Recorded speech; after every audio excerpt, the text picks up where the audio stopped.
Bonjour, je suis Eva. Bonjour, je suis Jean-Paul. Nous allons vous présenter une histoire incroyable. Incroyable, ouais. Personne ne connaît, ou presque personne ne connaît. Celle de milliers de soldats russes à l'été 1917. Qui étaient en Limousin, en Creuse plus précisément. Que faisaient-ils? D'où venaient-ils? Nous allons vous le raconter à travers des lectures.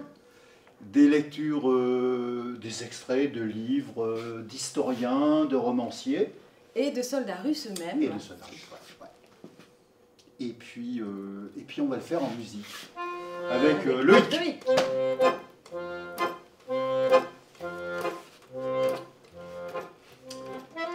Je crois que c'est à toi de commencer.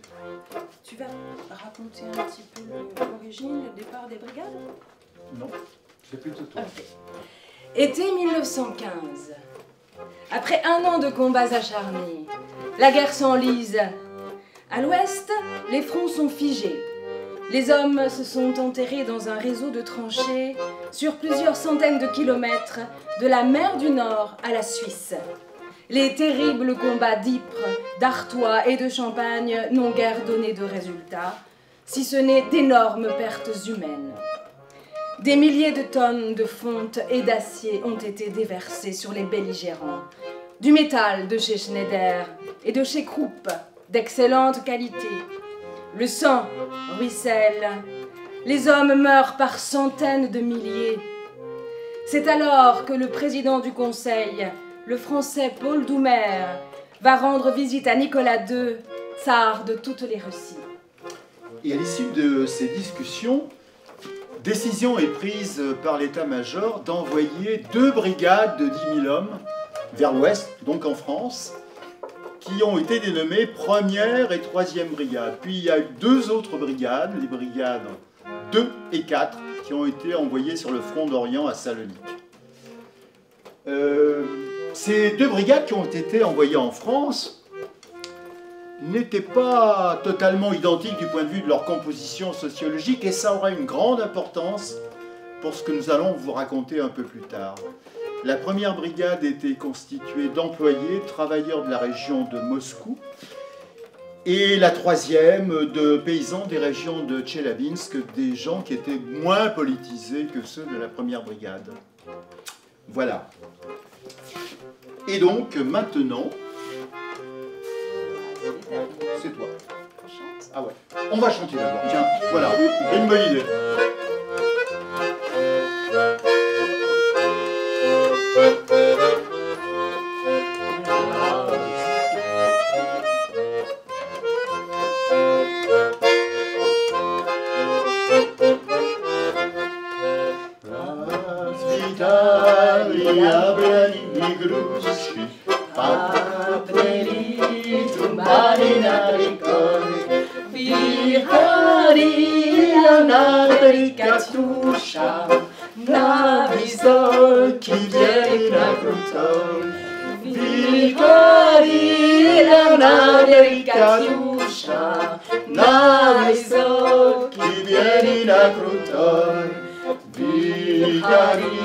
La pièce nous avadila, prastiva, nosi savala, pratavo, katora ljubila, pratavo, četiri sva birigla, pratavo, katora ljubila, pratavo, četiri sva birigla. C'est maintenant à toi. Moi? Qui était au courant qu'on nous vendait pour des munitions? Parmi nous, personne. Seul le ministère et les diplomates de France et de Russie le savaient. Alexis Kozlov, soldat de la 1re brigade, vendu contre des obus. Mais certainement que le contrat d'achat-vente était établi comme il faut, parce que la sélection de la marchandise, des soldats russes donc, se faisait avec beaucoup de soin. On choisissait les grands, forts, en bonne santé, bien bâtis, et on prêtait attention à la beauté. Dès qu'on voyait une verrue ou une marque de variole sur le visage, on entendait l'ordre suivant: Mets-toi dans la seconde rangée. Combien de fois on nous a examinés à nouveau, remplacés l'un par l'autre, fait mettre en rang encore et encore. Mais voici que la sélection est terminée. Où nous mettre à présent? On ne sait rien. Au moins, quand on vendait des serres, on leur disait « Tu iras chez telle ou telle barine ». À nos questions, on ne répond rien du tout. Des marches au pas, tant et plus, des ordres ininterrompus, plus fort la jambe. On resserre les ceintures, on court, on fait de la gymnastique, etc. Ils voulaient montrer que l'on faisait de nous quelque chose d'extraordinaire. Et ce n'est que peu de temps avant le départ, lorsqu'on nous a demandé d'étudier à fond la Hotchkiss, la mitrailleuse à système français, que l'on nous a déclaré que nous étions un bataillon à destination particulière. On se mit à ajuster les capotes, les vareuses, et on nous emmena par peloton entier dans l'atelier de couture du bataillon, où on donna aux vareuses cousues maladroitement un aspect plus commode. Pour chacun d'entre nous, on fabriqua 2 paquetages d'équipements, un d'été et un d'hiver. Aucun d'entre nous ne connaissait ni le jour du départ, ni la destination. Certains, qui étaient du coin, demandèrent à être autorisés à rendre visite à leurs proches, mais il leur fut opposé un refus catégorique. Et pour constituer l'orchestre des instruments à cordes, le responsable de notre équipe, le capitaine Hans Tiferoff, nous dit, sans desserrer les dents, « Bande de salauds, vous pouvez bien jouer ce que vous voulez, mais que je n'entende pas la nostalgie de la patrie !» Notre bataillon de mitrailleuses se trouvait à Oranienbaum. On nous emmena à Petrograd. À tous les arrêts, les gens nous regardaient avec étonnement, vêtus proprement, assortis les uns aux autres. De quoi s'agit-il? Où vont-ils? 48 heures plus tard, notre train nous amena à Moscou, où nous nous installâmes dans les casernes Spassky, sur la place Soukharev. Il y avait déjà beaucoup de soldats qui eux aussi faisaient partie des détachements spéciaux et ne savaient pas non plus où on les conduisait. Pour une raison inconnue, notre étape suivante tardait à arriver. On ne nous faisait pratiquer aucun exercice à Moscou. On nous conduisait en ville pour nous promener, en chantant des chansons qu'on nous obligeait absolument à apprendre par cœur. Les chefs exigeaient que nous animions notre répertoire de chansons avec des sifflets, des cris et autres attributs spécifiques. Quelque temps après, on nous informa que nous allions partir un prochain dimanche. C'est à ce moment-là qu'apparurent les bruits disant qu'on nous envoyait en France. En janvier 1916, la formation de la première brigade spéciale achevée, les régiments ayant reçu leur drapeau, celle-ci commença à préparer son départ pour la France. C'est le livre de Dimitri Lissovenko, Mémoire de guerre, paru en 1960 en URSS. Le 24 janvier, le capitaine Garnowski, officier d'état-major de la brigade, et le capitaine d'intendance Razianov se rendirent à Irkoutsk et Khabrovosk pour résoudre les problèmes de ravitaillement de toutes les unités. En outre, ils durent préparer le transport des régiments par train de la gare de Kwanshenzi jusqu'en Mandchourie et en Corée au port de Dairen.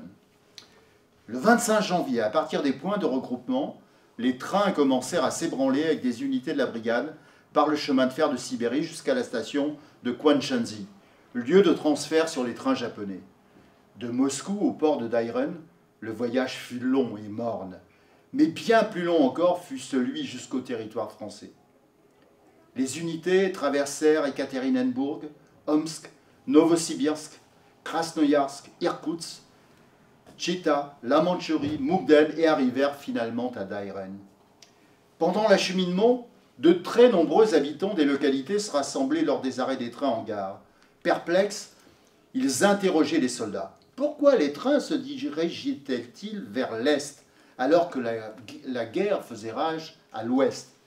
Ils les questionnaient sur la station, sur le front, et les régalaient de quelques nourritures sibériennes. Le port de Dairen était situé tout près de Port-Arthur, lieu de la défaite humiliante de la marine russe face au Japon en 1904-1905. La ville portuaire, aujourd'hui chinoise, porte le nom de Dalian. L'embarquement de la brigade sur le navire à Dairen avait été fixé au 15 janvier 1916. On supposait qu'à ce moment-là seraient arrivés de France des navires au tonnage suffisant et que le transport des unités de la brigade venant de leur lieu de formation serait achevé. Considérant les délais impartis, le ministre des Affaires étrangères, Sazonov, avait demandé le 10 janvier à l'ambassadeur de Russie au Japon, Malevitch Malevski, d'obtenir du gouvernement japonais qu'il autorisât le positionnement de 8 trains de 40 wagons à la gare de Kwanshenzi, en attendant l'arrivée à cet endroit des trains en provenance de Russie. Cependant, l'accession des transports à Dairen connaissait certains contretemps et le regroupement des unités fut quelque peu retardé. C'est pourquoi le départ des trains de la gare de Kwanshenzi ne commença que le 11 février et l'embarquement à bord des navires à Dairen le 15 février. Depuis la gare de Kwanshenzi, traversant la Mandchourie jusqu'au port de Dairen, tous les trains furent placés sous escorte d'agents dits techniques de l'administration des chemins de fer japonais, dont dépendaient le trafic et l'ordre dans les gares. Sur ordre de l'administration japonaise, à chacun des postes de sentinelles russes furent affectées des sentinelles japonaises. Malgré toutes ces difficultés, l'embarquement de la brigade s'acheva dans les délais. Les troupes russes se retrouvèrent à bord dans des conditions calamiteuses, chaque navire étant bien plus chargé d'hommes qu'il ne l'aurait fallu. Ainsi, sur le bateau français La Touche-Tréville, conçu pour transporter 1600 personnes, étaient embarqués 1800 hommes. Sur l'Himalaya prévu pour 2400 personnes, on en plaça 2500. Sur le vapeur Santé, environ 2600 pour 2400 places. Ainsi, dès les premiers jours du périple, les hommes se trouvèrent dans des conditions très rudes.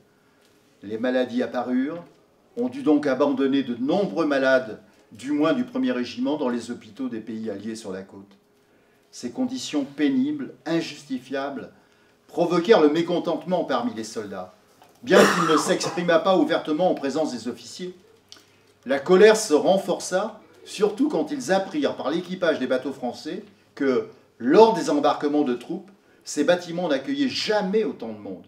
Le La Touche-Tréville, par exemple, ne transportait pas plus de 700 à 800 personnes, et ce, sur de plus courtes distances. Quant aux Santé, il n'embarquait pas plus de 1500 personnes.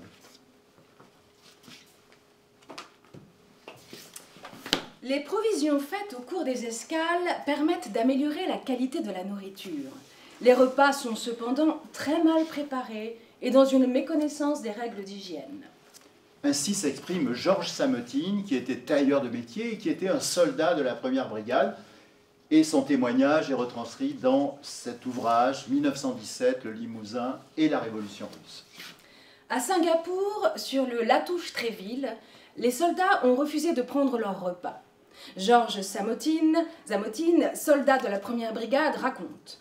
Le commandant a dit que si les hommes que l'on a fait sortir du rang continuent de refuser, ils seront pendus.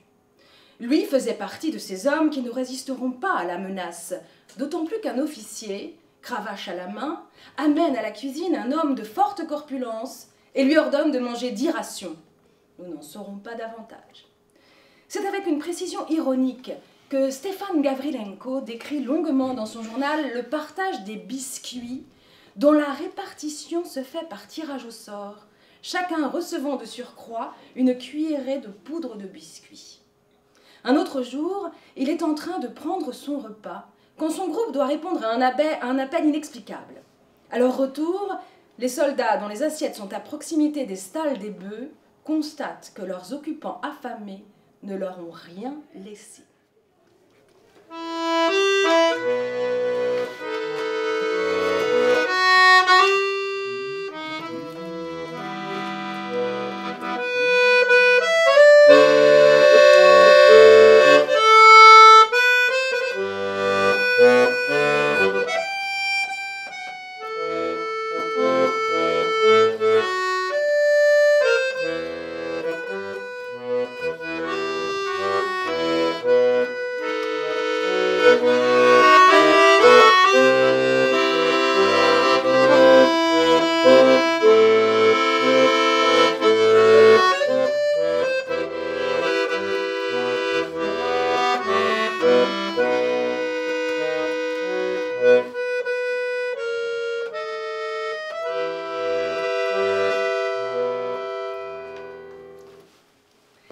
Les orchestres français et russes jouaient des marches à tour de rôle.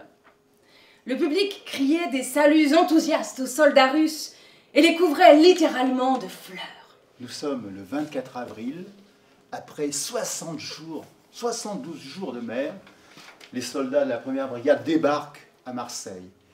Et Rodion Malinowski, qui va devenir célèbre par la suite et qui était à ce moment-là soldat de la première brigade, écrit dans ses mémoires. Des dames, bon chic, bon genre, accompagnaient de leurs yeux brillants les soldats russes, jeunes et beaux dans leur marche bien réglée. Auparavant, elles se les représentaient avec de grandes barbes et moustaches, comme elles les avaient vues sur des gravures ou dans leurs manuels scolaires.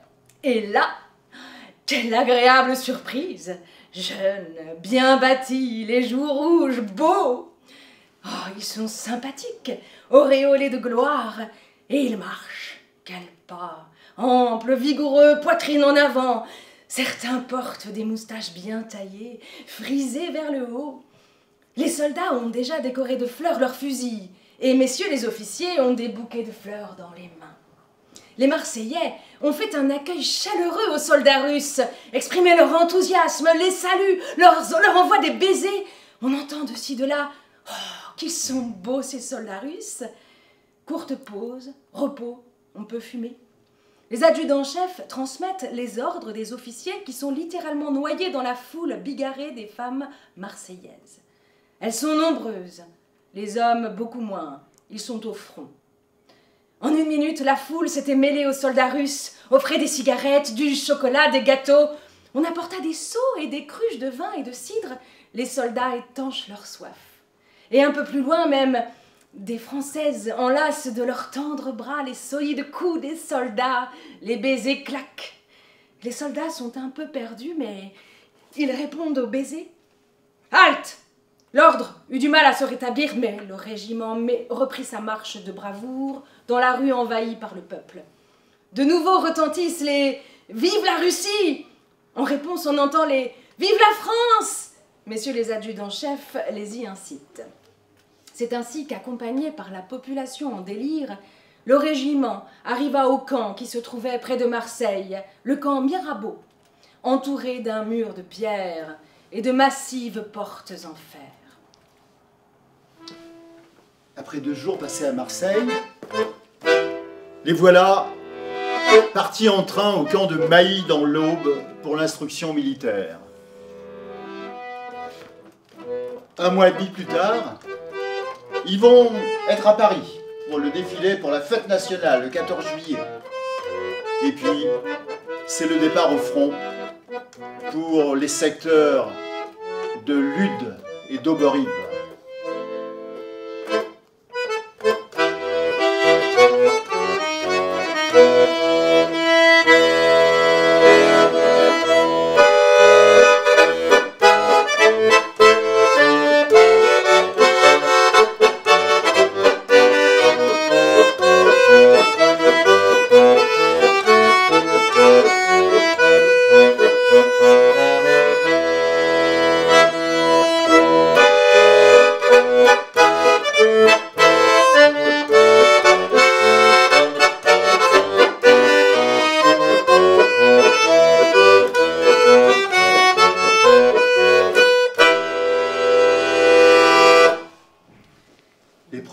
Passés dans les tranchées, c'est les premières centaines de blessés et de morts pour les soldats russes.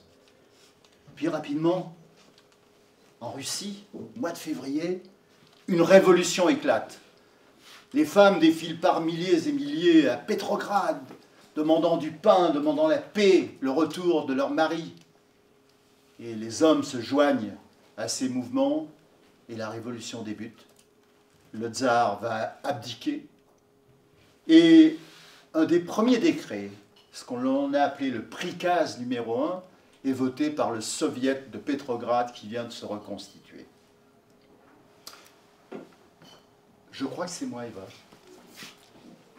Des révoltés de la couture. Non, 5. Il me semble. Hein?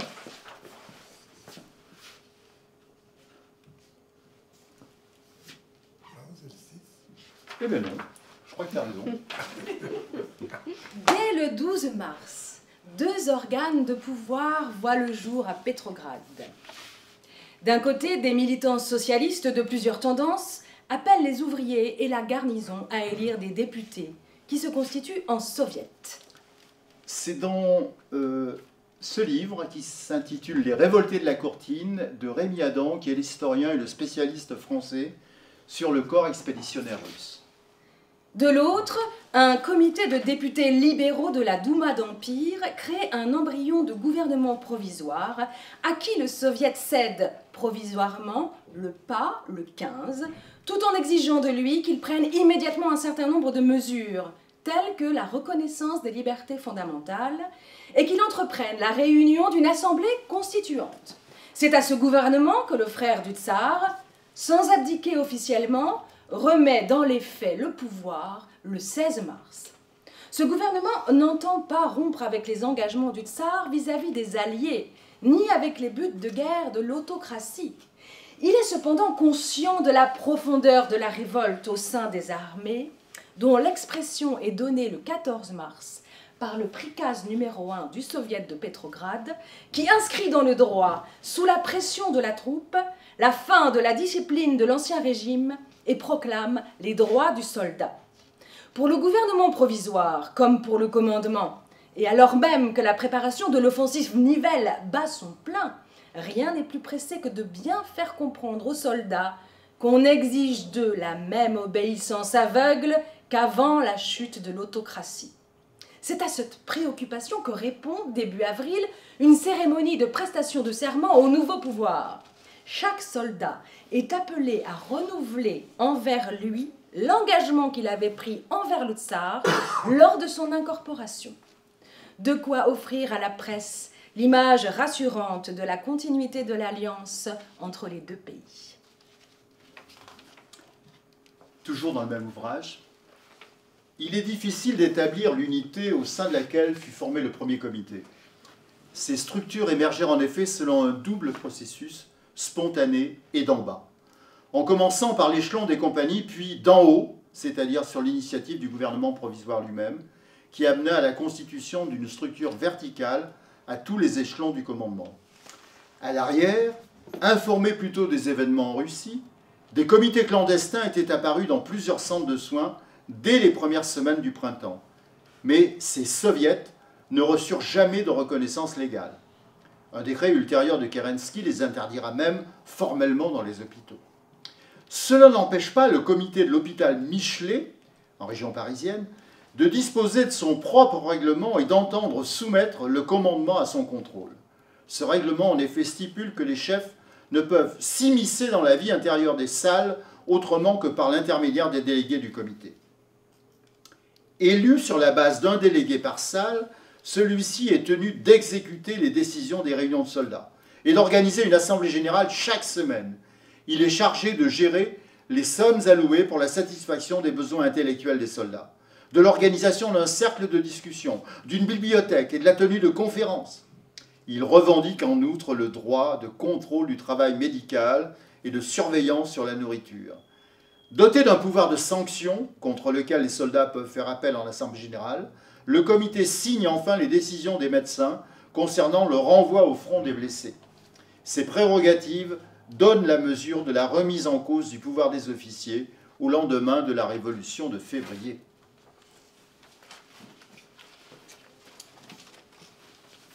L'historien Rémi Adam continue dans Les révoltés de la Courtine à raconter ce moment. Et il cite le soldat Stéphane Gavrilenko et son journal de guerre, dans lequel il explique l'organisation du 1er mai 1917 par les soldats russes. C'est un des moments, ce que l'on va lire, un des moments les plus importants, le moment le plus haut de cette révolte, qui est le 1er mai, donc 1917, un peu éloigné du front.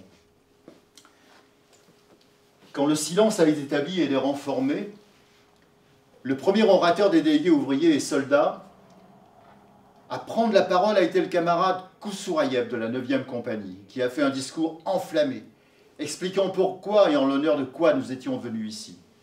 pour fêter la liberté de notre Russie, honorer la mémoire de nos camarades tombés pour la liberté et pour ne pas oublier ceux qui sont enfermés dans les prisons dont les murs suintent de saleté. Son discours a été prononcé avec une telle émotion que personne ne pouvait retenir ses larmes.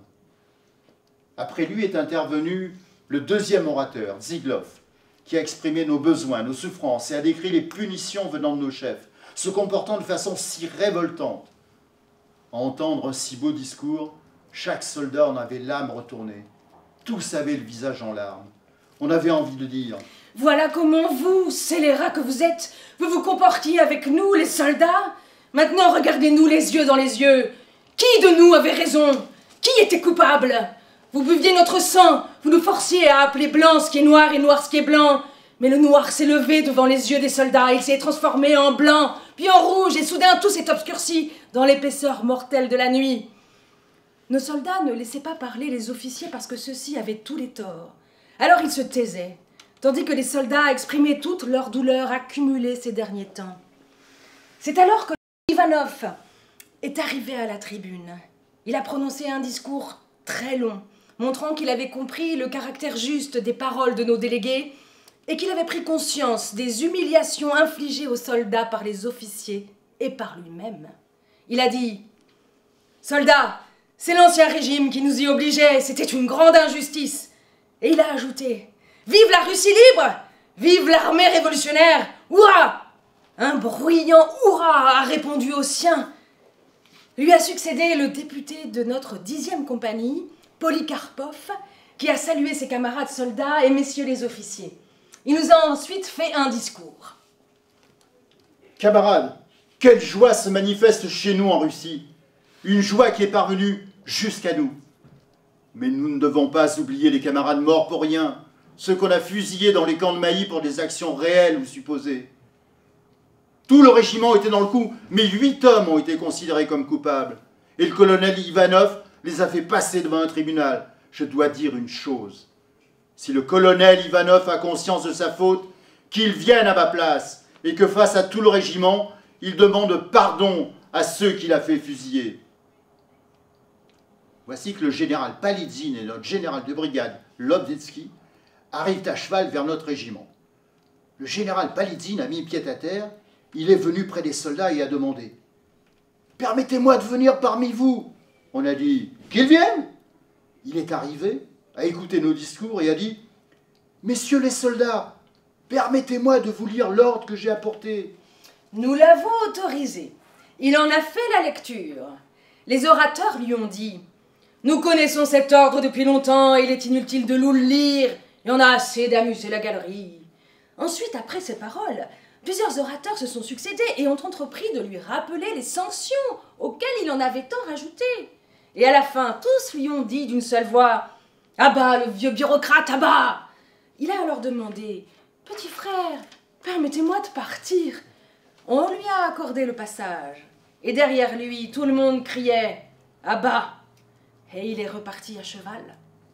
Après, il y a eu à nouveau une série de discours concernant les besoins des soldats. Et chacun faisait connaître ce qu'il avait sur le cœur depuis des années. Mais notre général consentait à tout et a dit « Je ferai tout ce que vous exigez. » Formidable moment qui voit ses officiers supérieurs s'incliner et demander pardon à ceux qu'ils méprisaient et fustigeaient quelques semaines plus tôt. Le témoignage de Karev ajoute encore quelques traits au tableau, et notamment ces cris venant des rangs. « Va te battre, vieux diable, mais c'est assez pour nous. Nous nous sommes déjà battus depuis 3 ans. Tu ferais mieux de me dire quand nous irons en Russie. » En ce moment éclata la révolution russe. Ces soldats slaves, hier encore pliés, asservis à une discipline de fer, allant au massacre comme des esclaves résignés, inconscients, avaient brisé leurs joues, proclamé leur liberté et imposaient la paix à leurs maîtres, à leurs bourreaux. Le monde entier était stupéfait, pétrifié de cette révolution, de cet écroulement, de cet immense empire séculaire des tsars. C'est dans les carnets de Louis Barthas, Louis Martas était un tonnelier de l'Aude en France et qui a été mobilisé en 1914. Et jour après jour, il a tenu son journal de guerre, ses carnets, qui ont été publiés bien après par la suite.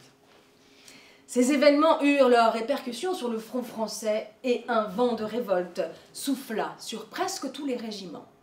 Il y avait d'ailleurs des raisons de mécontentement. L'échec douloureux de l'offensive du chemin des dames, qui n'avait eu pour résultat qu'une effroyable hécatombe. La perspective de longs mois encore de guerre, dont la décision était très douteuse. Enfin, c'était le long retard apporté pour les permissions. C'était cela, je crois, qui irritait le plus le soldat. Des soldats chantaient et divertissaient leurs camarades par leurs chants ou facéties comiques. Mais un soir, un caporal chanta des paroles de révolte contre la triste vie de la tranchée, de plainte, d'adieu pour les êtres chers qu'on ne reverrait peut-être plus, de colère contre les auteurs responsables de cette guerre infâme et les riches embusqués qui laissaient battre ceux qui n'avaient rien à défendre.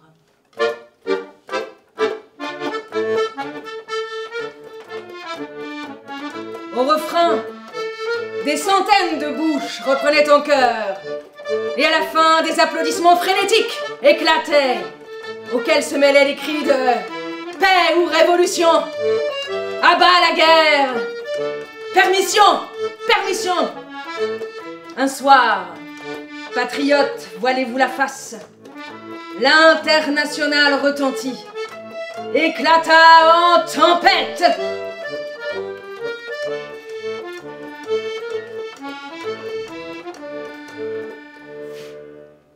Le 30 mai à midi, il y eut même une réunion dehors du village pour constituer, à l'exemple des Russes, un soviet composé de 3 hommes par compagnie qui auraient pris la direction du régiment. À ma grande stupéfaction, on vint m'offrir la présidence de ce soviet, c'est-à-dire pour remplacer le colonel. Rien que ça. On voit ça d'ici, moi, obscur paysan qui lâchait ma pioche en août 1914 pour commander le 296e régiment. Cela dépassait les bornes de l'invraisemblance. Bien entendu, je refusais. Je n'avais pas envie de faire connaissance avec le poteau d'exécution pour l'enfantillage de singer les Russes. Cependant, je résolus de donner une apparence de légalité à ces manifestations révolutionnaires.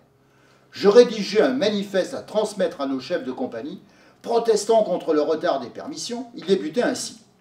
La veille de l'offensive, le général Nivelle a fait lire aux troupes un ordre du jour, disant que l'heure du sacrifice avait sonné. Nous avons offert notre vie en vue de ce sacrifice pour la patrie, mais qu'à notre tour nous disions que l'heure des permissions avait sonné depuis longtemps, etc., etc.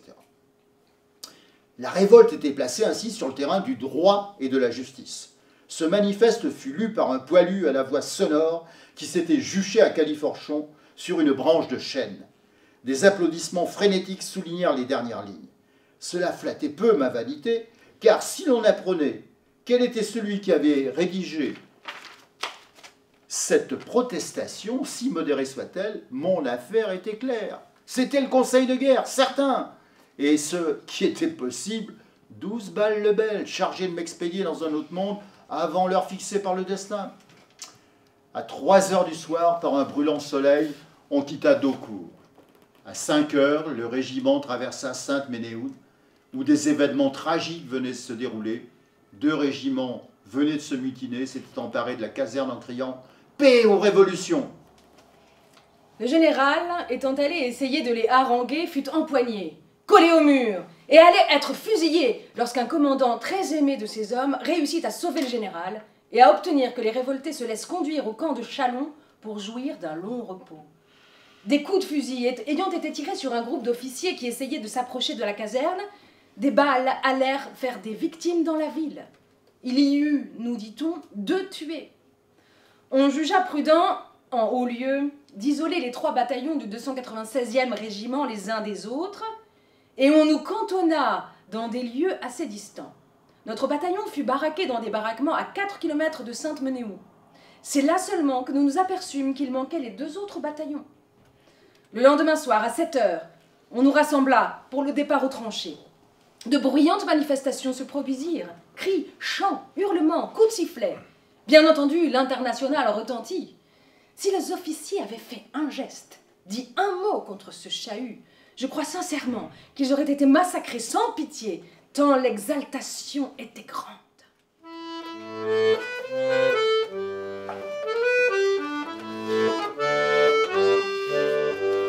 Quand au bout de 8 jours, repos terminé, on va reprendre l'étranger.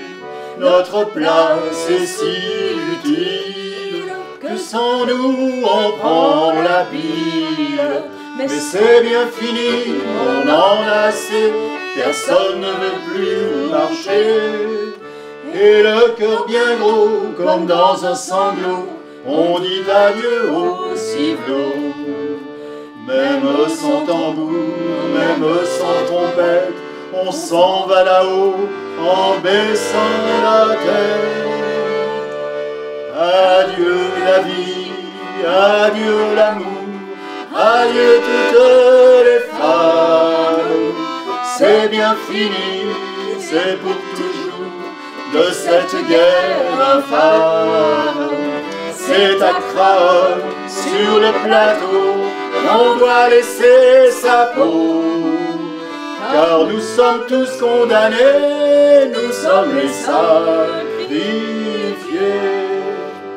C'est malheureux de voir sur les grands boulevards tous ces gros qui font la foi. Si pour eux la vie est rose, pour nous c'est pas la même chose. Au lieu de se planquer, tous ces embusqués, ferait mieux de monter au tranché. Car défendre leur bien, car nous n'avons rien, nous autres les pauvres virotins. Tous les camarades sont étendus là, pour défendre les biens de ces messieurs-là.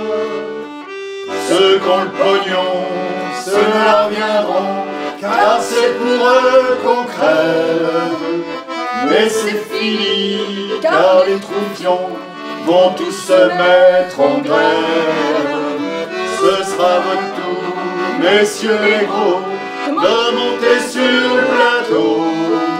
Car si vous voulez faire la guerre, payez-la de votre peau. Car si vous voulez faire la guerre, payez-la de votre peau.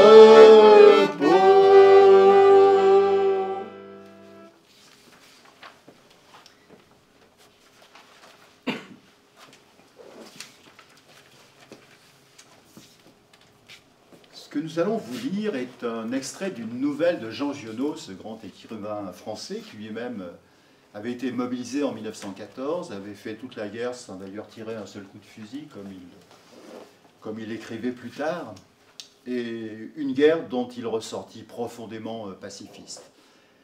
En 1917, au printemps, il est avec son régiment au contact de la première brigade russe, et la première brigade russe a besoin d'instructeurs, télégraphiste, ce que Giono savait parfaitement faire, donc il est prêté aux Russes. Et il va rejoindre donc quelques kilomètres plus loin cette brigade, et il va passer quelques jours avec 2 soldats russes. Et un peu plus tard, en 1920, Giono écrira une nouvelle qui s'appelle Ivanovitch Kossiakov, puisque un de ces 2 soldats russes avec qui il a passé quelques jours s'appelait Kossiakov. Et ce que nous allons vous lire, c'est la fin de cette nouvelle, quand, au bout d'une semaine, ces hommes qui avaient lié connaissance et une amitié profonde s'étaient noués entre eux, vont se quitter. Et c'est, à notre avis, très très beau la façon dont Giono écrit le fait qu'ils allaient se quitter. Avec Kossiakov, nous tenant par la main, nous courons sur les glacis abrités.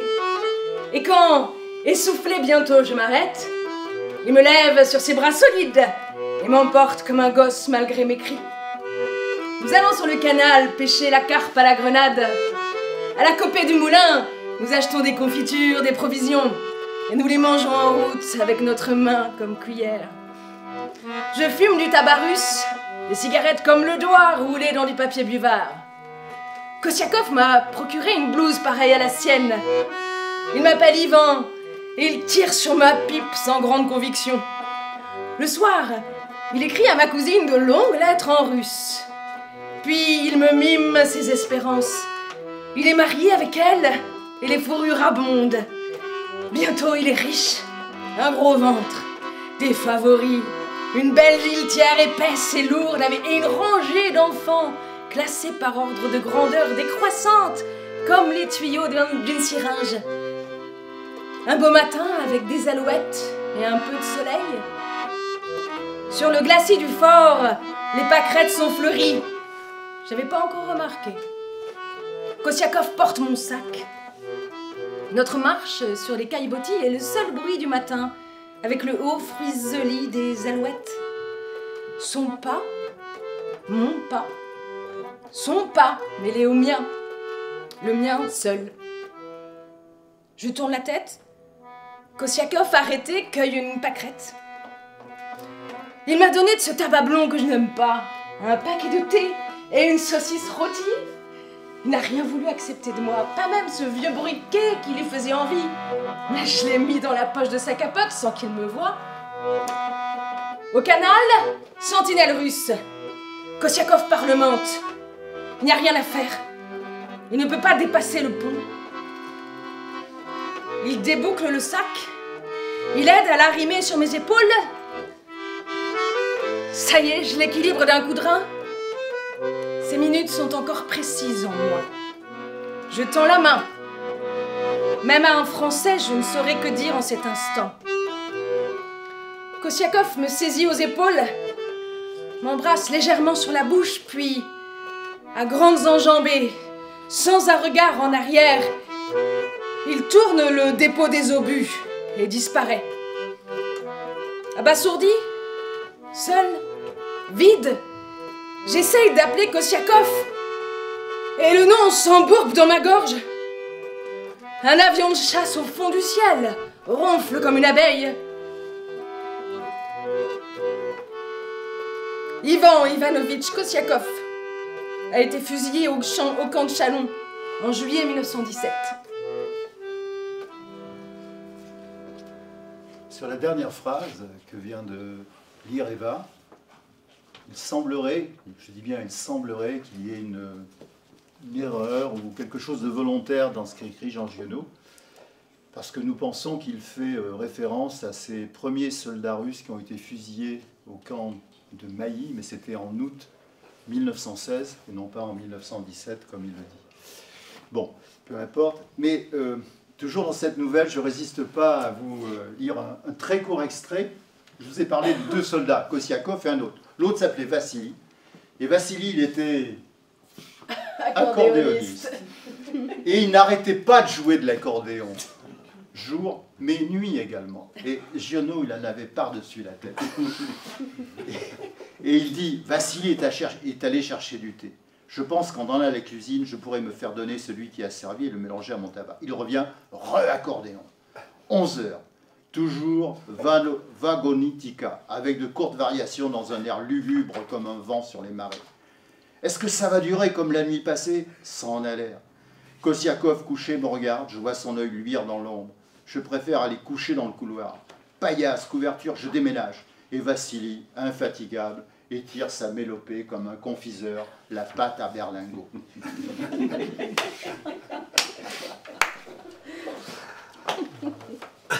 La révolte des soldats de la 1e et de la 3e brigade, même éloignés du front, amène les états-majors à décider d'éloigner ces soldats des autres contingents et des autres compagnies françaises en particulier, pour éviter que cette fronde ne se contamine plus encore. Et donc on décide de les envoyer loin du front, à 500 km, et on fait libérer le camp militaire de la Courtine, en Creuse, pour les y installer. Ils arrivent ainsi donc le 26 juin 1917, la 1re brigade débarque en train à la Courtine.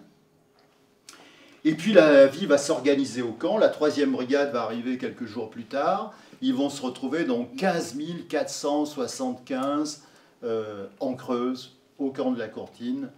Et puis, bon, bah, ces soldats vont parcourir le bourg, aller boire des coups le soir dans les cafés, dont la vie s'organise.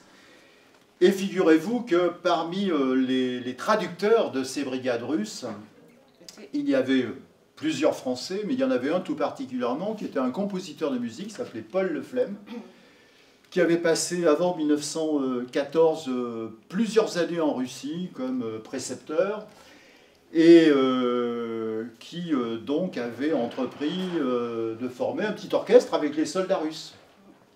Et il avait été vraiment sollicité par Globa, qui était le responsable du Soviet, pour que ce soit un véritable orchestre. Et ils ont monté donc un orchestre de 80 personnes à la Courtine qui donnait des concerts le soir pour les habitants, pour les soldats bien sûr, mais aussi pour tous les habitants. Et ce que Eva va lire, c'est moi? D'accord. Merci. Oui, Paul Leflemme a écrit dans un magazine qui s'appelle Musica, je crois que c'est en 1960, et on l'a retraduit dans les cahiers de la Courtine, un article très très intéressant et qui explique en particulier quand ils ont été sommés, les Français, de quitter le camp, puisque les autres étaient mutinés, et pour l'état-major, les Français n'avaient rien à faire avec les mutins. Donc Paul Leflemme va quitter le camp de la Courtine, et il a été accompagné donc, par tous ces musiciens. Voilà ce qu'il dit. Après divers voyages à travers notre pays, nous finîmes par trouver un séjour plus stable au camp de la Courtine. Pour nous autres musiciens, rien n'était changé dans notre vie, et nous continuons notre pacifique travail. Labeur réconfortant, tâche sans histoire au milieu du désarroi des esprits. La musique agissait sur nous alors que nous étions anxieux de l'avenir. Qu'allait-il arriver? Chacun se le demandait à travers les sautes d'humeur des événements. Un jour, après une répétition, je vis venir à moi un simple soldat. C'était l'animateur des soldats qui, au nombre d'une quinzaine de mille, était au camp de la Courtine. Ses talons claquèrent d'une manière impeccable. Il se mit au garde à vous de la façon la plus correcte. « Maestro, j'ai ici 80 musiciens, ils ne font rien. Voulez-vous les occuper et les joindre au vôtre? Vous pourriez ainsi jouer pour les hommes qui sont dans le camp et les distraire. » La fusion se fit sans difficulté, et je me trouvais ainsi à la tête d'un imposant groupement qui, chaque jour, vers la fin de la journée, apportait une distraction salutaire à des milliers de soldats. Nous leur jouions des programmes simples, notre répertoire, des danses, des airs russes dont ils étaient extrêmement friands. Certains même en profitaient pour se livrer à leur passion favorite, la danse. Celui qui était à l'origine de ce nouvel état de choses était ravi d'un résultat qui apportait une détente à des hommes vivant dans l'inquiétude. Cependant, un ordre vint du commandement français, enjoignant aux Français restés avec les Russes d'avoir à quitter le camp. Si à une date déterminée il n'était pas en règle avec l'ordre donné, il serait considéré comme déserteur et passible des peines prévues par le code militaire. Nous obéîmes à l'ordre. Ce fut pour moi un déchirement d'avoir à me séparer d'hommes avec qui j'avais longtemps vécu. Il se crée entre des êtres solidaires de souffrance et des dangers communs un sentiment de profond attachement et de confiance que les événements contraires surprennent, mais ne peuvent ni diminuer ni supprimer. Je n'avais pas envisagé jusqu'alors une proche séparation, et brusquement, j'étais mis en présence d'un adieu brutal dont je ne pouvais écarter l'amertume, sous peine de me mettre en contradiction avec les lois de mon pays. Le jour du départ venu, mes musiciens m'accompagnèrent à la gare de la Courtine. Il y eut des embrassades et aussi quelques larmes. J'avais apprécié le dévouement de mes amis russes au cours des 3 mois passés avec eux. Une autre pensée me pesait maintenant et m'obsédait. Quel sort serait réservé à ces enfants de la terre russe, venus de si loin, qui eux aussi songeaient au retour à leur famille, pressés de fouler le sol de leur patrie et de redevenir des hommes de bonne volonté au milieu d'une humanité travaillée par le démon du changement.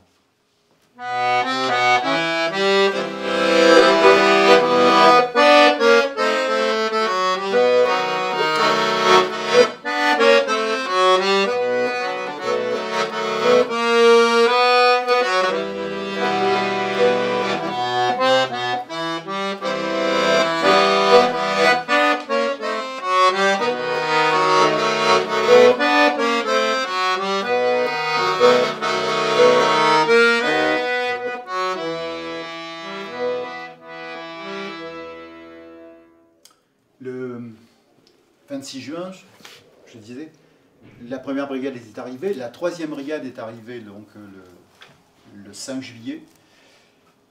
Mais l'état-major de la 3e brigade a décidé d'éloigner ces hommes des autres. Les autres étaient des mutins et ceux-là étaient un peu plus tièdes et n'étaient pas encore complètement acquis à la cause de la mutinerie.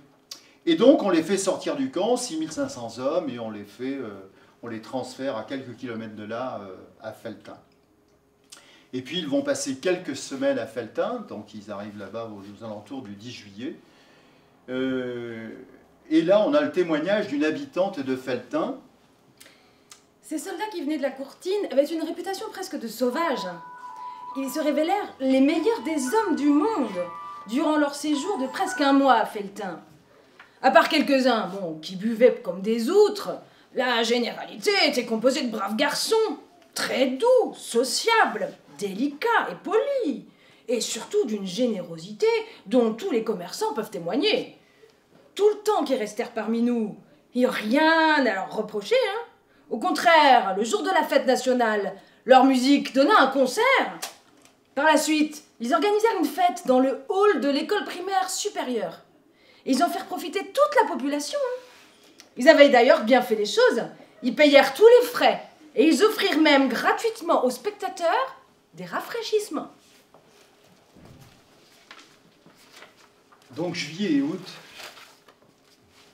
les soldats ne cessent d'exiger leur volonté de rentrer au pays, en Russie, et l'état-major, le gouvernement français comme le gouvernement provisoire s'y oppose.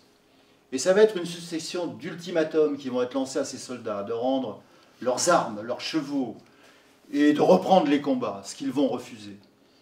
Un des derniers ultimatums est donné le 14 septembre, et il est indiqué à ces soldats qu'ils doivent rendre les armes au plus tard, le 19 septembre, à 10 h du matin.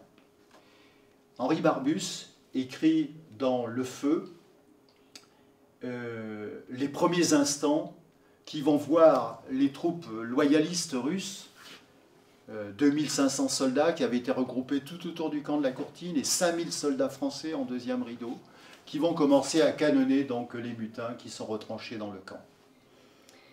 La foule des soldats est hérissée de drapeaux rouges.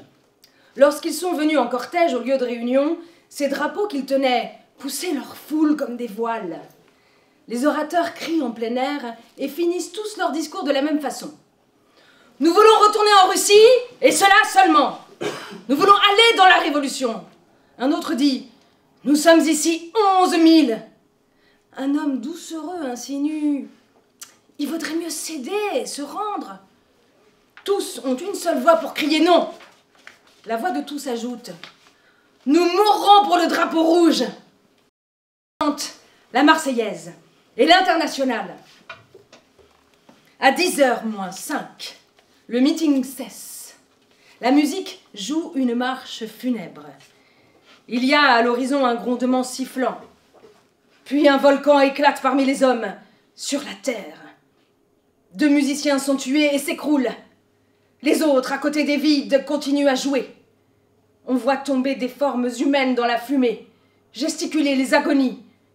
Des éclairs et des tonnerres arrivent de tous les points du ciel. Ce chant de massacre est en France, dans la Creuse. Ces hommes sont des soldats russes. Leurs ennemis, leurs vainqueurs, ce sont des soldats russes et des soldats français.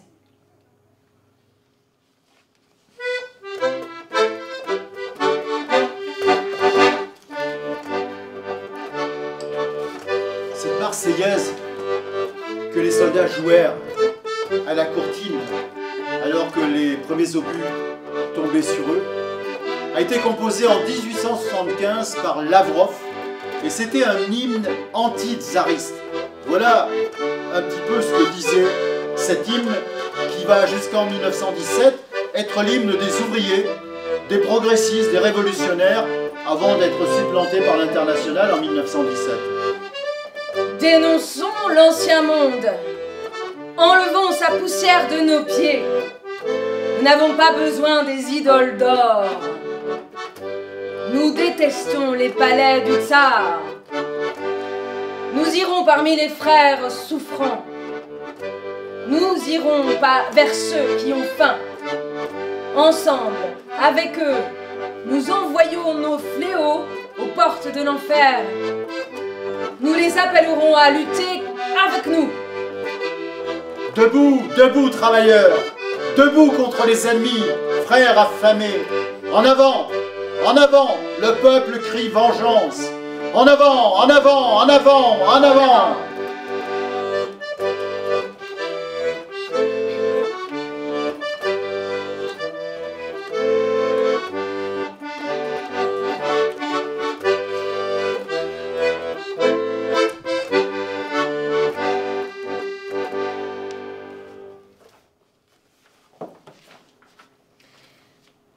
Tout le camp se mit en mouvement. Bientôt, un grand drapeau rouge flotta au-dessus du local du soviet. Il soutenait les soldats qui allaient au-devant de la mort. Dimitri Lesovanko, toujours dans Mémoire de guerre, c'était un témoin, puisqu'il était parmi les mutins à la Courtine. Tous avaient la même pensée. Comment organiser le coup au mieux pour qu'il soit décisif et que l'ennemi ne puisse y répondre? Lorsque les hommes de la Courtine sortirent sur les places du camp et que les unités se mirent à se déployer dans les directions indiquées, les bataillons de la mort déchargèrent sur eux leurs fusils mitrailleurs. Sous le feu de l'ennemi, les soldats ne perdirent pas pied, mais ne répondirent pas par les armes. Ils avancèrent avec courage, sans tirer un seul coup sur l'ennemi. Zankévitch et Rapp, qui observaient depuis l'état-major ce qui se passait dans le camp, estimèrent que les Courtiniens étaient en train de quitter le camp pour se rendre, et ils donnèrent l'ordre de cesser le feu. Dans le silence menaçant qui s'était fait, les hommes de la Courtine s'approchaient de l'emplacement des troupes d'assaut. Lorsqu'ils arrivèrent aux premières lignes, les bataillons de la mort les accueillirent par un hurrah sonore et une pluie de plomb. Les soldats de la 3e brigade, ivres et armés jusqu'aux dents, menés par les officiers réactionnaires et le comité en contre-révolutionnaire de la 3e brigade, se jetèrent avec férocité contre les hommes de la Courtine. Des unités agissant séparément de ces troupes d'assaut entreprirent de contourner les flancs des Courtiniens en formant un demi-cercle autour d'eux. L'artillerie se mit à mitrailler avec fureur les sorties du camp pour couper la route de leur retraite. Les hommes furent obligés de répondre par des tirs pour se protéger de cette manœuvre. On entendit des ordres. Des centaines de voix appelaient « Frappons, camarades, aux armes! Vengeance contre les ennemis du peuple! Vengeance contre les ennemis de la Révolution! Hurrah !» L'attaque des bataillons de la mort fut reçue de manière organisée par les hommes de la Courtine. Avec un stoïcisme héroïque, ils repoussaient la pression adverse. Un combat au corps à corps s'engagea bientôt. Les bataillons de la mort serraient avec férocité les Courtiniens. Sans les laisser se retourner par des efforts surhumains, les soldats révolutionnaires repoussaient les attaques des assaillants.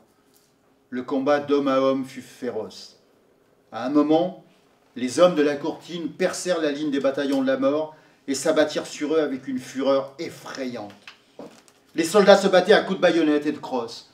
Au cœur du combat, on entendit une voix qui disait « Pour la Révolution, camarades, pour la vérité !» C'était un appel au combat, et les Courtiniens se mirent à frapper avec encore plus de force. Ils brisèrent les rangs adverses, mais les forces étaient trop inégales. La supériorité matérielle penchait du côté des troupes d'assaut, et bien sûr, les Courtiniens ne pouvaient vaincre. Le coup contre leurs assaillants ne dura que quelques minutes, mais durant ce court moment de lutte acharnée inégale, les hommes de la Courtine perdirent des centaines d'hommes. Le général Zankévitch ne s'attendait pas à une résistance aussi obstinée. Il prit peur à l'idée que les Courtiniens puissent renverser ses troupes. C'est pourquoi, voulant gagner du temps, il ordonna à nouveau de cesser l'attaque et le feu d'artillerie contre le camp. Mais malgré son ordre, les mitrailleuses des bourreaux ne se turent pas. Les soldats des troupes d'assaut, ivres, enragés par le stoïcisme et le courage de leurs adversaires, lancèrent sur eux toute la puissance de leur feu. Ils ne voulaient plus écouter les ordres du général et se livraient d'eux-mêmes au règlement de compte contre les Courtiniens. Les tirs vidaient les rangs des soldats révolutionnaires qui furent obligés de s'arrêter, puis de reculer. Ils avaient subi d'énormes pertes. Tout le champ de bataille était couvert de cadavres. Puis le canonnage va s'arrêter au bout de 3 jours. Les soldats vont finir par se rendre, être arrêtés. Et une habitante de la Courtine, puisque tous les habitants avaient été évacués, revenant chez elle, explique. N'étant qu'à une vingtaine de kilomètres de la Courtine, nous entendîmes quelques déflagrations. Cela dura 8 jours, et le télégramme promis arriva enfin. On reprit le train en sens inverse. De la gare à la maison, on remarqua des tranchées, des débris, ça et là. En débouchant de la côte sur la rue de l'église, je vis un spectacle que je n'ai jamais oublié. 2 cosaques à cheval, toujours munis de leurs lances, encadraient un homme, un militaire russe, le chef des bolcheviks, Afanassi Petrovitch Globa. Il avait été arrêté et se trouvait là car la maison voisine de la nôtre avait été occupée par l'état-major général. On a retrouvé notre maison intacte. Combien de Russes ou de Français ont été tués? On ne nous l'a jamais dit. C'est toujours l'objet, ce chiffre, ce bilan, disons, de la répression et de ces 3 jours de canonnage, c'est toujours l'objet de controverses. Mais voici ce que dit un témoin de cela, Dimitri Lissovenko, dont nous avons parlé à plusieurs reprises depuis le début. Il dit « Ainsi, au lieu de 10 000 hommes, il en est resté seulement 8 515 en vie. Ils ont été faits prisonniers par les troupes de répression et enregistrés à l'état-major du général Zankevitch. L'écart en chiffres est de 1485 hommes, qui ne sont enregistrés nulle part, ni au siège du général, ni à celui de Combie était le général français, ni dans les registres paroissiaux des prêtres français. Et c'est là le nombre réel des soldats révolutionnaires russes victimes de la canonnade du camp de la Courtine. Mais 1485 n'est pas non plus le chiffre maximum. Ce chiffre dit seulement de manière approximative les pertes subies par les soldats de la Courtine dans leur bataille avec la réaction russe et française.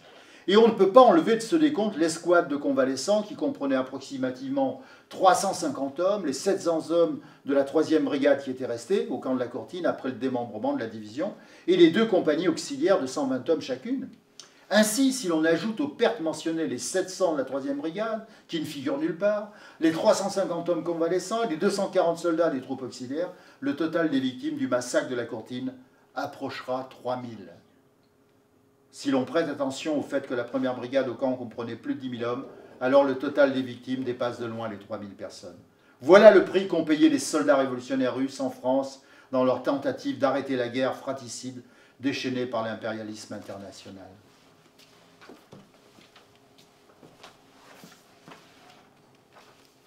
Les soldats vont avoir plusieurs alternatives, plusieurs propositions qui leur sont faites, soit reprendre les combats aux côtés de l'armée française, ce que seulement 300 à 400 d'entre eux accepteront. Il sera proposé également à tous les autres de rejoindre des compagnies de travailleurs en France pour travailler dans des mines, travailler dans des exploitations forestières, chez des patrons locaux. Ils furent 11 000 donc à gagner ces compagnies de travailleurs. Et puis les autres qui n'ont accepté ni de rejoindre la Légion pour reprendre les combats, ni les compagnies de travailleurs, ont été déportés dans les bagnes et les compagnies disciplinaires en Algérie, 5 000 d'entre eux. Et là, ils ont rejoint l'Algérie en janvier 1918. Et un accord ne sera passé entre le nouveau gouvernement russe et l'État français qu'à la fin du printemps 1919. Et ils rejoindront donc à partir de cette date jusqu'à 1920 la Russie. Là, on va vous lire un texte de Stefan Zweig. Ouais. Un texte de Stefan Zweig, c'est une nouvelle également. Et Stefan Zweig, cet écrivain autrichien qui a écrit énormément de très belles choses et qui a fui le nazisme pour arriver au Brésil, là où il s'est suicidé donc en 1944 ou 1943, je crois. Il a écrit une nouvelle qui s'appelle « Au bord du lac Léman ». Et cette nouvelle, j'expliquais dans les compagnies de travailleurs, beaucoup ont été en Franche-Comté. Et la proximité de la Suisse a fait que ces soldats russes qui vivaient donc dans des conditions quand même de répression et travaillaient pour quasiment rien, ont cherché à s'évader. Et certains l'ont fait. Il y a eu quand même 500 évasions de ces soldats, principalement vers la Suisse. Et Stefan Zweig, dans cette nouvelle, au bord du lac Léman, raconte comment un pêcheur sur le lac Léman recueille dans ses filets une personne qui avait un radeau de fortune et tout. Et il ramène cette personne au village. Cette personne ne parlait pas français, personne n'arrivait à comprendre ce qu'il disait. Passe par là un hôtelier qui avait beaucoup voyagé dans sa vie, qui donc connaissait un certain nombre de langues étrangères, et parlait le russe. Et il dit, eh ben, cette personne est un russe. Et donc il commence à discuter, et donc ce russe repêché était un soldat évadé d'une compagnie de travailleurs en France, et qui avait cherché, bon, avec son évasion, à rejoindre son pays, la Russie. C'est donc. Et dans la deuxième partie de cette nouvelle, Stefan Zweig explique comment ce soldat, après avoir été passé quelques heures avec les habitants du village, va essayer de retrouver l'hôtelier pour continuer la discussion avec lui, et voilà ce qu'il dit. Les gens allaient et venaient. Ils n'avaient pas conscience de leur présence, et eux n'avaient pas conscience non plus de la sienne. Il était assis à l'ombre du poêle et faisait lui-même partie de l'ombre, les mains pesamment appuyées sur la table. Tous l'oublièrent, et personne ne le vit se lever tout à coup, à la nuit tombante, et gravir à pas feutrés, comme un animal, le chemin qui menait à l'autel. Il se tint 1 heure ou 2 devant la porte, sa casquette à la main, l'air soumis, sans porter ses regards sur quiconque. Enfin, un des grooms remarqua cette silhouette étrange qui, noire et figée, telle une souche, était enracinée devant l'entrée étincelante de l'hôtel, et il alla chercher le directeur. À nouveau, une petite lueur apparut sur le visage assombri de l'étranger lorsqu'il s'entendit saluer dans sa langue. « Que veux-tu, Boris » demanda le directeur avec bienveillance. « Pardonnez-moi » balbutia le fugitif. « Je voulais seulement savoir si je pouvais rentrer chez moi. »« Bien sûr, Boris, tu pourras rentrer chez toi. » répondit son interlocuteur en souriant. « Dès demain ?» Le directeur de l'hôtel devint alors grave à son tour. Ces derniers mots avaient été prononcés de façon tellement implorante que le sourire s'effaça de son visage. « Non, Boris, pas encore. Il faut attendre la fin de la guerre. »« Et quand ? Quand la guerre sera-t-elle finie ? » Dieu seul le sait. Nous les hommes, nous l'ignorons. « Pas avant ? Est-ce que je ne peux pas partir avant ? » Non, Boris. « Est-ce si loin ? » Oui. « À beaucoup de jours d'ici ? » Beaucoup de jours. « Je partirai quand même, maître. Je suis fort. Je ne connais pas la fatigue. » Mais tu ne peux pas, Boris. Il y a encore une frontière à traverser. Une frontière ? Il le regarda sans comprendre. Le mot lui était étranger.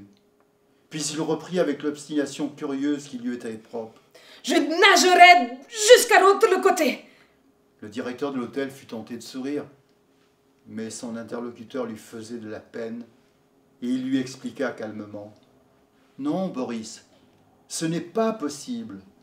Une frontière, c'est un pays étranger. Les gens ne te laisseront pas passer. »« Mais je ne veux pas de mal. J'ai jeté mon fusil. Pourquoi ne me laisserait-il pas retrouver ma femme si je les en prie pour l'amour du Christ ?» Le directeur devint de plus en plus sombre. Un sentiment d'amertume l'envahit. « Non, dit-il. Ils ne te laisseront pas passer, Boris. Maintenant, les hommes n'écoutent plus la parole du Christ. »« Mais que dois-je faire, maître ? Je ne peux pas rester ici. Les gens ne me comprennent pas et je ne les comprends pas. »« Tu apprendras, Boris. »« Non, maître. » Le Russe inclina profondément la tête. « Je ne peux rien apprendre. Je ne sais que travailler dans un champ. Je ne sais rien faire d'autre. Que ferais-je ici ? Je veux rentrer chez moi. Montre-moi le chemin. » Actuellement, il n'y a pas de chemin, Boris.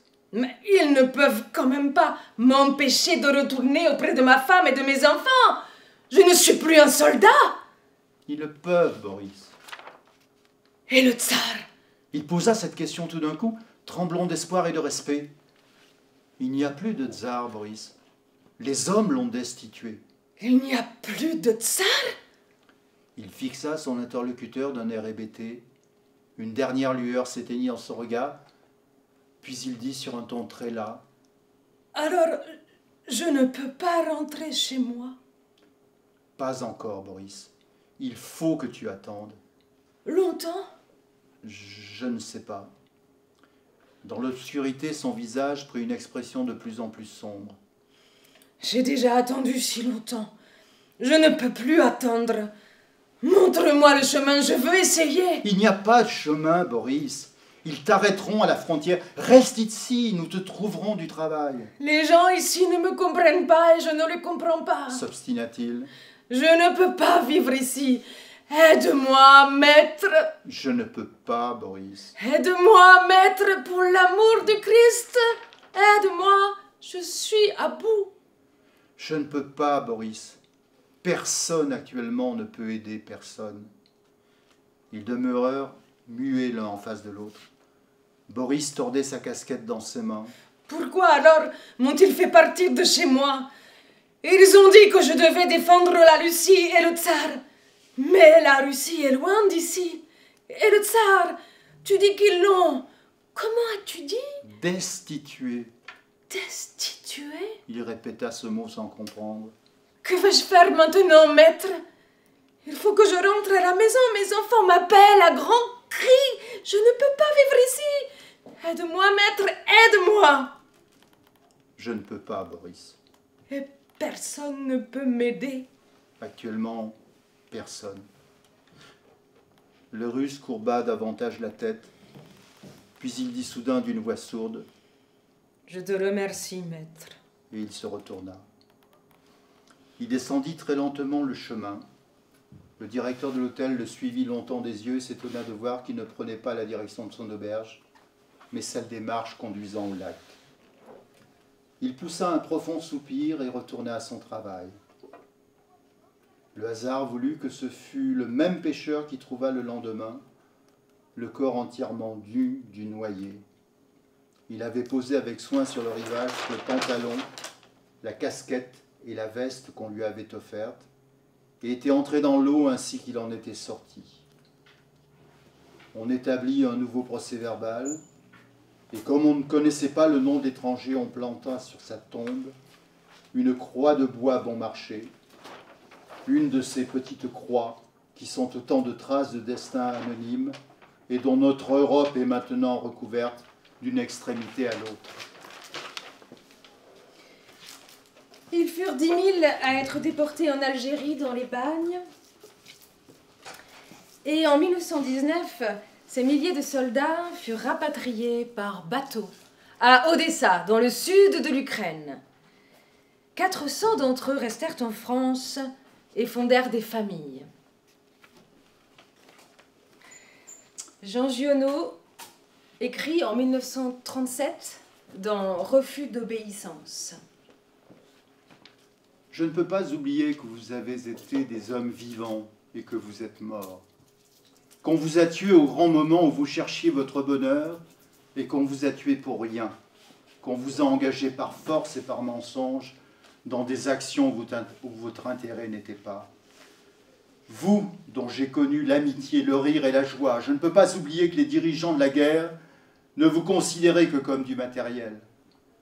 Vous, dont j'ai vu le sang, vous dont j'ai vu la pourriture, vous qui êtes devenus de la terre, vous qui êtes devenus des billets de banque dans la poche des capitalistes, je ne peux pas oublier la période de votre transformation où l'on vous a haché pour changer votre chair sereine en or et sang dont le régime avait besoin.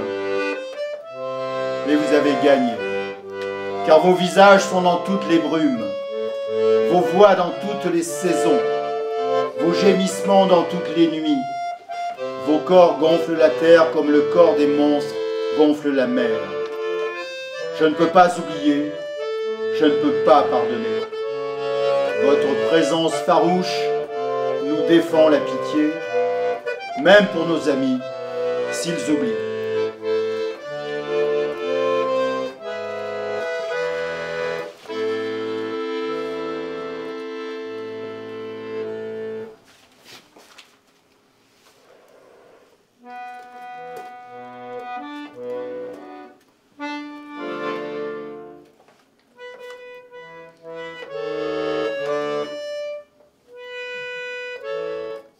Bah c'est lui.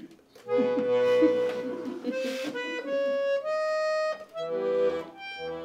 je sais pas. 2 secondes. Laissez-moi 2 petites secondes. Parce que j'ai des partitions, mais je joue dans une autre tonalité, alors évidemment. Il faut réfléchir, travailler. Mais quand ça vient vite, comme ça. Ouais, d'accord.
Merci. Mais fort heureusement, depuis, il n'y a plus d'événements de ce genre-là sur la planète.